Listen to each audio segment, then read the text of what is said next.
తాకట్లో ఉన్న మీ బంగారాన్ని విడిపించి ఆ రోజు ఆన్లైన్ రేటుకి కొంటాం. Sharma gold company. నమస్కారం అండి, వెల్కమ్ టు సుమన్ టీవీ. నేను గీతాంజలి. ప్రస్తుతం మనతో పాటు ఉన్నారు భారతీయ శంకరపీఠం వ్యవస్థాపకులు, ప్రముఖ ఆధ్యాత్మికవేత్త, జ్యోతిష్యులు, బ్రహ్మశ్రీ అన్నవరపు తిరుపతిమూర్తి అవధాని గురువు గారు. వారితో మాట్లాడదాం. గురుగారు నమస్కారం అండి. ఓం శ్రీ మహాగణాధిపతయే నమః. ఒక 45 రోజుల్లో విశ్వావసు నామ సంవత్సరం ముగియబోతోంది. ఒక యుగం. కొత్త సంవత్సరంలో అడుగు పెట్టబోతున్నాం. అయితే ఈ చివరి అంకంలో ఉన్నామండి.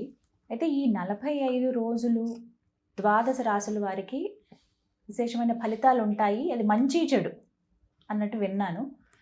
మరి అవి ఏంటి, వారి రాశి ఫలితాలు చెప్తారు? ఎవరికి బాగుంది అంటే కొత్తగా ఏమైనా ప్రారంభించాలనుకున్నా, లేకపోతే వారి ఆరోగ్య స్థితిగతులు కావచ్చు, ఇలా ఎవరెవరికి ఎలా ఉందో తెలియజేస్తారా? తప్పకుండా అమ్మ, మీరు ఒక మాట అన్నారు చూసారా, చివరి అంకం అని చెప్పి. ఒక రకంగా అలానే ఉంది. అవునా? ఎవరికండి? మీరు ఎందుకన్నారో, ఏ కారణం చేత ఆ పదం వచ్చిందో కానీ యుగాది వరకు కొన్ని జీవితాలకి మాత్రం చివరి అంకమే అవ్వబోతుంది. అది అవ్వకూడదనే మనం మనస్ఫూర్తిగా భగవంతుణ్ణి వేడుకోవాలి, ఎవ్వరికీ ఆ పరిస్థితి రావద్దు అని. కానీ పూర్వం మనం చెప్పుకున్నటువంటి ఒక వీడియోకి సంబంధించి యుగాది వరకు ఏం జరగబోతుందని చెప్పుకున్న దానికి ప్రతి ఒక్కటి ఏ రోజుగారు దాని యొక్క విధానాలు కనిపిస్తూనే ఉన్నాయి. అవి అనుభవిస్తూ ఉన్నారు చాలా మంది. ప్రపంచం చాలా దేశాలు అతలాకుతలం అవుతాయని చెప్పేదానికి ఇటలీ ఒకటి కావచ్చు, అమెరికాలో ఎక్కడా ఎప్పుడూ లేని స్థితిలో మంచు పడి ప్రతిరోజు కనీసంగా ఒక 40-50 కాల్స్ అక్కడి నుంచే వస్తున్నాయి. అవి నేను చేసిన వీడియో నాకు మళ్ళీ ట్యాగ్ చేసి పంపించి, మీరు ఇందులో ఇలా చెప్పారు, ఇలానే ఇక్కడ ఉందండి, దీన్ని ఎట్లా అని చెప్తుంటే, మనం చెప్పలేదమ్మా, జరగబోయే చెప్పని జాగ్రత్త పడమన్నాం. డాలస్లో ఎప్పుడూ లేదంటే డాలస్ మొత్తం మునిగిందిగా చెప్పుకుంటూ వస్తున్నారు. బుద్ధి కర్మానుసారేనా మనం నవ్వుతూ చేసాం, ఇవాళ ఏడుస్తూ అనుభవిస్తున్నాం. ఇక్కడ కూడా గురువు గారు మనకి ఫ్లైట్ రోజుకు ఒక బస్సు ప్రమాదాలు జరుగుతూనే ఉన్నాయి. సరే, మనం ఏం మాట్లాడకూడదు. మనం ఒక మాట చెప్పుకున్నామమ్మా, మొన్న అష్టమి నుంచి, భీష్మాష్టమి నుంచి ఆ వీడియో గురించి ఎవరు గమనించుకోలేదు, అర్థం చేసుకోలేదు. కానీ భీష్మాష్టమి నుంచి శివరాత్రి ముందు వచ్చేటువంటి అష్టమి వరకు మరణగండం లాంటి రోజులు, ఈ 16 రోజులు జాగ్రత్త పడండి అనేటువంటిది మొన్ననే మనం చెప్పుకున్నాం. చెప్పారు వివరంగా. ప్రమాదాలు చాలా విపరీత ధోరణిలో, మనం చూసిన దానికన్నా చూడబోయే విపరీత ధోరణిలో ఉన్నాయి. ప్రయాణం చేసే ప్రతి ఒక్కరూ జాగ్రత్తగా ఉండండి అనేటువంటి విషయాలు సవివరంగా జాగ్రత్తగా కూడా చెప్పాం. కానీ ఎవరికి కూడా మంచి ఎక్కదమ్మా. అనుభవించే పరిస్థితి వచ్చి అనుభవించిన తర్వాత బాధ అయితే పడతారు, కానీ ముందర స్థితిగా వివరిస్తే ఆ మంచి అంటే ఎక్కనివ్వదు. కర్మ అది. అష్టమి నుంచి అష్టమి వరకు జాగ్రత్తగా ఉండండి అని కూడా మనం చెప్పుకున్నాము. దానిగా ఏమాత్రము తీసిపోకుండా మీరు ఆ చివరి అంకం అన్నారు చూసారండి. మరి ఈ సంవత్సరం పూర్తవబోతుంది అని అనడానికి అంటే ఈ దైవాత్తు పలికినటువంటి సంభాషణ అంటే మాట. మనం ఏదో కావాలంటాం కాదు, అంటే కొన్నిట్లకి ప్రతిదానికి అనుసంధానం ఒకటి కావాలి. ఈ విశ్వావసనామ సంవత్సరం చివరి వరకు వచ్చేసింది కదండి అంటానికి అన్ను ఈ పదానికి చివరి అంకానికి అనేటువంటి పదంలో నిజంగానే కొన్ని చూడబోతున్నాం. ఆపట్టం పెద్ద కష్టం కాదమ్మా, ఏదైనా ఆపవచ్చు.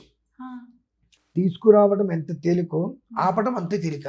ఇప్పుడు చూస్తున్నందు ఒక రకమైనటువంటి వైరస్ని చాప కింద నీరులో తీసుకొని వస్తున్నారు, అది పుట్టిస్తున్నారు. పుట్టించడం మీకు తెలుసు, ఆపటం మాకు తెలుసు. కాకపోతే ఆ నమ్మకం మీకు ఉండాలిగా. మీకు లేనప్పుడు నమస్కారం చేసుకొని, యథా విధిహుతాగ్నీనాం యథా కామార్చితార్థినాం యథా పరాధ దండానాం యథాకాల ప్రబోధినాం. చెప్పింది జాగ్రత్తగా విని ఆచరిస్తే అంతా శుభమే. ఏం జరుగుతుందో చూద్దాము అంటే తర్వాత బర్ణాలు రాసుకుంటూ కూర్చోటమే అన్నమాట. ఆ చివరింకము అనేటువంటిది నిజంగానే ఏర్పడబోతుంది, అది మాత్రం ఖచ్చితం. అది ఎవరు ఏ రకంగా అనుకున్నప్పటికీ కూడా ప్రమాదాలు జరుగుతాయండి, ప్రమాదములే జరుగుతాయి. ఉన్నట్టుండి అలా నిలబడి ఒక వస్తువు కావచ్చు, బండి కావచ్చు, వాహనం కావచ్చు, వెళ్తూ టైర్లు పగిలి ఇదైపోవటాలు. లేదంటే ఇప్పుడు మీరు ఇంతవరకు ఎప్పుడు చూడనటువంటి ఎండని కూడా ఇదే చలికాలంలో చూస్తున్నారు. ఇప్పుడు చలికాలంలో ఇంత ఎండని మనం చాలా రేరుగా ఎండాకాలంలో చూస్తాం. చలికాలంలోనే ఇంత ఎండ వచ్చిందంటే రాబోయేటువంటి మే జూన్లో ఎండలు ఏ స్థాయిలో ఉంటాయి, నీరు కూడా దొరకక పశుపక్షాదులు ఎన్ని అడ్డం పడతాయి, నేల పడతాయి అనేటువంటి విషయం కూడా మనం గ్రహించుకోవచ్చు. అలానే మంచు ఏ స్థాయిలో పడుతుందో కూడా మనం చూడొచ్చు. చలి ఎలా ఉంది అనేటువంటి విషయాన్ని కూడా గమనించుకోవచ్చు. అంటే ప్రతిదీ అతివృష్టి అనావృష్టి అంటారు చూసారండి, ఆ రకమైన స్థితి మనం ప్రత్యక్షంగా చూస్తున్నాం. గురుగారు మరి అంటే ప్రమాదాలను చెబుతున్నారు, జాగ్రత్త పడడం మన బాధ్యత. ఎటువంటి ప్రమాదాలు జరుగుతాయి ఫలానా చోట లేకపోతే ఫలానా విభాగంలో అని ఏమైనా తెలుసుకోవచ్చండి? అంటే ఆరోగ్యపరంగా ఎలా ఉంటుంది? తప్పకుండా వైపరీత్యాల తెలుగు రాష్ట్రాలు 2, తమిళనాడు, కేరళ, మహారాష్ట్ర, అస్సాం అటువైపు ఈ 6 రాష్ట్రాలు మాత్రం అతలాకుతలం. ఎలా ఉంటుంది అంటే, అతలాకుతలం అంటే మీనింగ్ ఏంటంటే ఏదో వెన్నువిరిగి మీద పడుతుందని కాదు. మనుషులలో మానవత్వం చచ్చిపోయి మనుషులు ఎంత వికృతమైనటువంటి చేష్టలతో, అది స్త్రీ మూలకంగా కావచ్చు, ధన మూలకంగా కావచ్చు, ఇంకేదైనా సరే ఒక మనిషి పెట్టేటువంటి చిత్రహింసలు, టార్చర్లు ఏ రకంగా ఉంటాయంటే, మనకు ఎవరైనా ఒకవేళ మనం ఎవరైనా చంపేద్దామని అంటే విరోధులు ఉన్నా ఈ కష్టం వాళ్ళకి రాకూడదని మనం కోరుకుంటామమ్మా. అటువంటివి మనకు ఎంత కక్ష ఉన్న ఒకళ్ళ మీద ఈ కష్టం వాళ్ళకి రావద్దు, వాళ్ళు దెబ్బతినాలి కానీ ఈ కష్టం వాళ్ళకి రావద్దని మాత్రం మనం కోరుకునేంతగా చూడబోతున్నామమ్మా. ఒక రాబోయే 3-4 నెలలు 120 రోజులు మహా అయితే. అంటే కొత్త సంవత్సరం వచ్చినా కూడా ఆ ప్రభావాలు చూస్తాం ఒక 2 నెలల వరకు. కొత్త సంవత్సరం వచ్చిన తర్వాత మీరు అనుకుంటున్నారు కానివ్వండి, 2027 చివరి వరకు కూడా దాదాపుగా 35% కాలగర్భంలో కలిసిపోతుందమ్మా. ఒకసారి బ్రహ్మంగారి కాలజ్ఞానాన్ని కూడా మీరు పరిశీలించండి. ఏముందండి 2027 చివరికి వచ్చేటప్పటికి తిండి కూడా దొరకదు. ఎప్పుడో కాదమ్మా, నెక్స్ట్ ఇయరే. అంతే కదండి, 10 ఏళ్ళ తర్వాత చెప్పట్లా. తిండి గింజలు దొరికి ఇబ్బందులు పడతాం మనం. మన దగ్గర బంగారం ఉండి కూడా ఉపయోగం ఉండదు.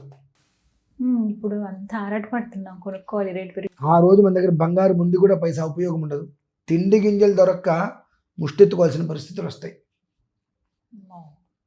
ఇవి జొన్నలు అటువంటివి రేట్లు పెరిగి అవి కూడా తినడం కష్టమైపోతుంది. ఆ స్థితికి మనమే స్వయం కృతాపరాధంగా తీసుకొస్తున్నాం. ఎంత మనం చెయ్యొద్దనుకున్నప్పటికీ కూడా మనిషి లోపల ఒకడు ఉంటాడండి. బయటికి ఒకళ్ళు కనిపిస్తారు, లోపల ఒకడు ఉంటాడు. వాడికి అహము ఇగోని ఎక్కువ. లోపలికి ఒకటి బయటకు ఒకటి మాట్లాడతారన్నారు సరే. ఆ తత్వం అనేటువంటిది వేట కొడవళ్ళ ద్వారా కావచ్చు, ఏ రకంగా నానా రకాలుగా ఒక భయానక వాతావరణం. నేను భయపెట్టట్లేదు, జరగబోయే చెప్తున్నాను, చూడండి చక్కగా. ఛానల్స్ ఉంటాయి, ఏమాత్రము కొదవ ఉండదు. ఇక్కడ అక్రమ సంబంధం వలన ఇంత దారుణాతి దారుణంగా చంపేశారు, వావి వరుసలు లేకుండా ఇలా జరిగినాయి, తద్వారా ఈ రకంగా చంపబడ్డారు, అంటే అసలు ఈ రకంగా కూడా జరుగుతుందా అనేటువంటి స్థితిలో మనకి అతి జుగుప్సగలిగే రీతిలో ఈ 6 రాష్ట్రాలలో ప్రధానం మన తెలుగు రాష్ట్రాలు పెట్టుకుందాం. అవతలు అనేటువంటి విషయం మనకు తెలియకపోవచ్చేమో అంతగా, ఇక్కడ మాత్రం మనం చూస్తామమ్మా. చక్కటి దారుణాలు చూస్తాం. తోడేలాగా పీక్కుతున్నటువంటి వ్యక్తులు, నక్కజిత్తులు మారినటువంటి మనుషులు ముందు ఒక మాట వెనుక ఒక మాట మాట్లాడుతూ, తోడబుట్టిన వాళ్ళు కావచ్చు, ఎవరైనా కావచ్చు, పీక్కుతునేటువంటి అత్యంత రాక్షసంగా క్రూరాత్మకంగా పీక్కుతునే తోడేళ్ల కన్నా హీనంగా తయారవుతున్నారండి. మానవ సంబంధాలు అలా మంట కలిసిపోవడానికి ఈ చివరంకం అనేటువంటిది ఖచ్చితంగా సెట్ అవుతుంది.